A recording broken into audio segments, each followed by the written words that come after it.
গণতান্ত্রিক ধারা এবং মানুষের অধিকার ওনারা প্রতিষ্ঠিত করবেন। ফ্যাসিস্ট সরকার যা করেছে সবকিছুই যে খারাপ করেছে তা, ফ্যাসিস্ট সরকার আজকে যা করেছে তার জন্যই কিন্তু আজকে এই নতুন দলটি কিন্তু উদ্বোধন হয়েছে।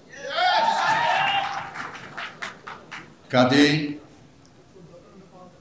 সব খারাপের মধ্যে থেকেও কিন্তু কিছু কিছু ভালো কাজ বেরিয়ে আসে, সেটা আজকের এই প্রমাণ। আজকের এই নতুন পার্টির উদ্বোধন আমি কামনা করছি যে একটি গণতান্ত্রিক ধারা এবং মানুষের অধিকার ওনারা প্রতিষ্ঠিত করবেন তাদের দলের মাধ্যমে, এবং আগামীতে এই দল আশা করি যে মানুষের দলে পরিণত হবে।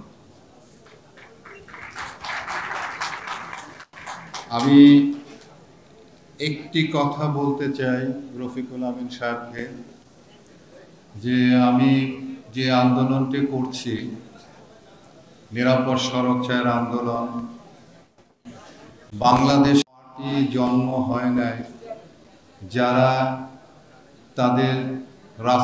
তাদের ম্যানিফেস্টোর মধ্যে এই নিরাপদ সড়ক চাইকে সেভাবে নিয়ে আসবে।